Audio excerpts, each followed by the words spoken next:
예, 이번 시간은 유형자산 재무상태표에 표시하는 방법하고 처분 손익을 계산해 보도록 할게요. 우리 유형자산의 회계 처리 보시면 지금 재무상태표에 취득시 100만 원 돼 있어요. 직접 상각법이라는 게 있어요. 이것은 기업에게 기준에서 인정해 주지 않습니다.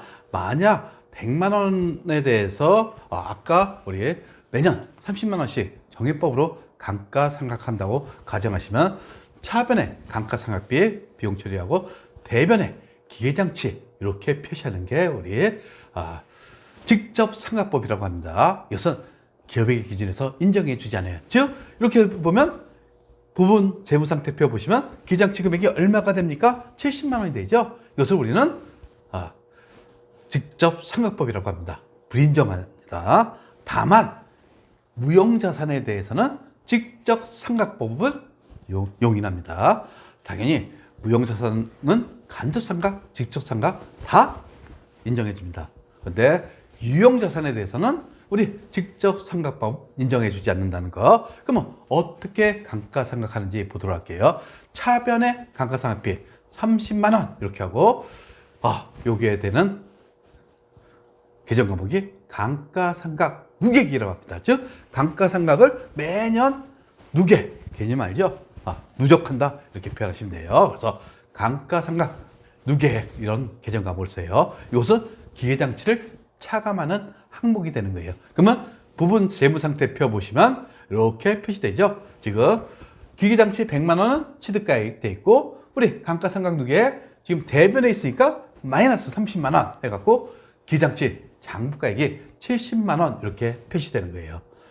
요게 이제 우리 기업에게 기준에서 인정해 주는 거예요. 그러면 여기 보시면 취득가액 100만 원 나타나죠. 그리고 감가상각 누계 지금까지 30만 원 나타나죠. 그 다음에 장부가액 70만 원 모두를 파악할 수가 있어요. 따라서 기업에게 기준에서 유형자산은 간접상각법만 인정해 줍니다. 그리고 만약 자산을 기중에 취득했어요. 이럴 경우에는 월할로 상각한다는 거 여기까지만 알고 계시면 되겠죠. 그리고 유형자산을 처분했어요. 만약 이런 부분 재무상태표 기계장치가 100만 원 취득가액이고 감가상각 누계액이 30만 원 그리고 장부가액이 70만 원이에요. 이것을 70만 원에 대해서 기계장치 장부가액이라고 그랬죠. 만약 처분했어요.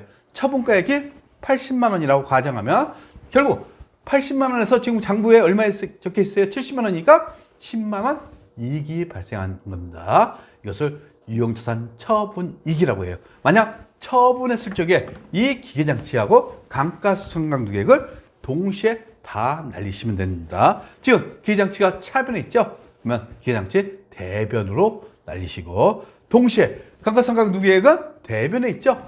차변으로 날리시면 되는 거예요. 그리고 현금 80만 원 받았으면 차변 현금이 되는 거죠. 그러면 이젠 대변이 비어요. 그러면 이때 우리가 쓰는 계정 과목 유형자산 처분이익. 유형자산 처분이익은 영업의 수익이 되는 겁니다. 그래서 처분가액이 장부가액보다 크다. 이때는 처분이익 영업의 수익이 되고 만약 반대의 경우 여기서 장부가액은 취득가액에서 감가상각 누계액을 의미하는 거죠. 그리고 반대의 경우에는 처분 손실 영업의 비용이 된다는 거 여기까지 알고 계셔야 됩니다. 그럼 예제를 통해서 유형자산 회계 처리를 해보도록 할게요.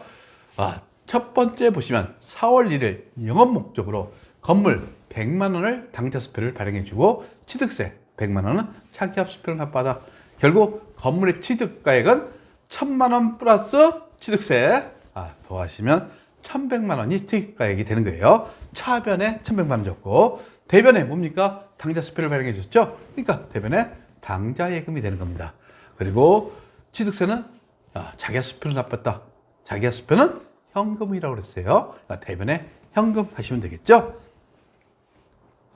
두 번째, 건물에 도색했다는 것은 페인트 칠했다는 얘기입니다. 그래서 낡은 벽면을 흰색으로 도색하거나 멋지게 그림을 그릴 수 있죠. 이것을 도색이라고 합니다. 당연히 도색은 했다고 해서 그 건물의 가치가 올라가지 않아요. 그러니까 수익적 지출이 되는 겁니다. 그래서 여기서 수익적 지출로 회계 처리하셔 그러겠죠. 당연히 수선비가 되는 겁니다. 이것은 당연히 영업 비용이 되는 거죠. 그래서 판관비, 수선비 하면서 대변에 현금 하시면 되는 겁니다.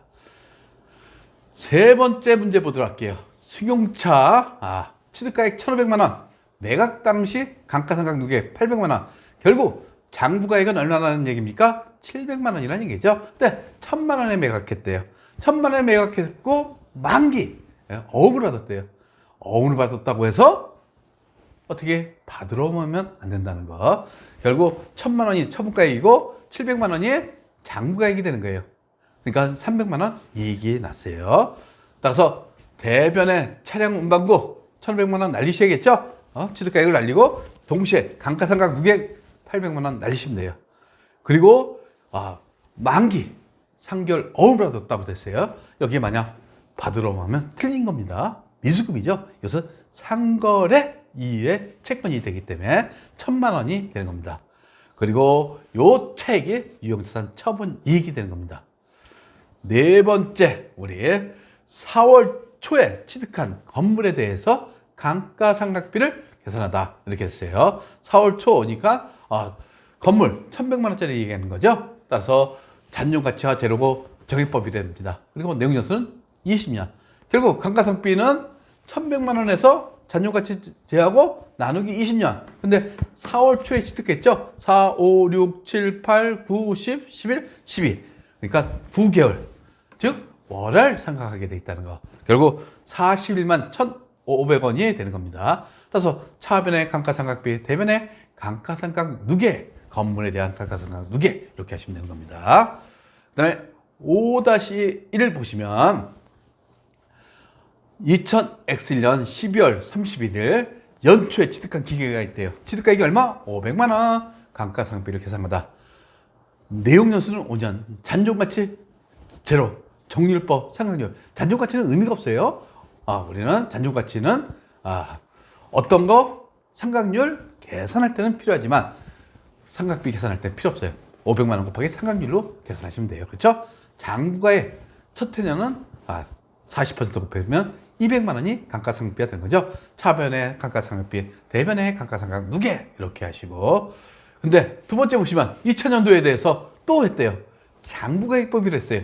결국 취득가액은 500만 원이죠. 감가상각 누계액은 얼마? 200만 원 맞죠? 그러면서 장부가액 500만 원에서 200만 원 차감한 상태. 요게 우리 정리율법 상각 대상 금액이 되는 거예요. 그래서 상각률 몇 퍼센트? 40%, 120만 원 곱하시면 차변의 감가상각비 120만 원, 대변의 감가상각 누계액 이렇게 되는 겁니다.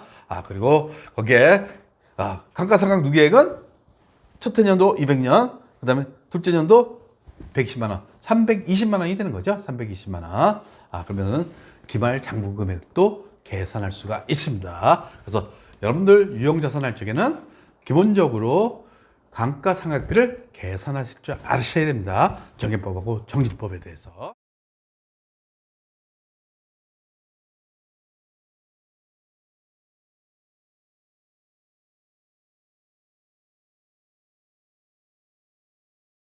구독과 좋아요는 우리에게 큰 힘이 됩니다.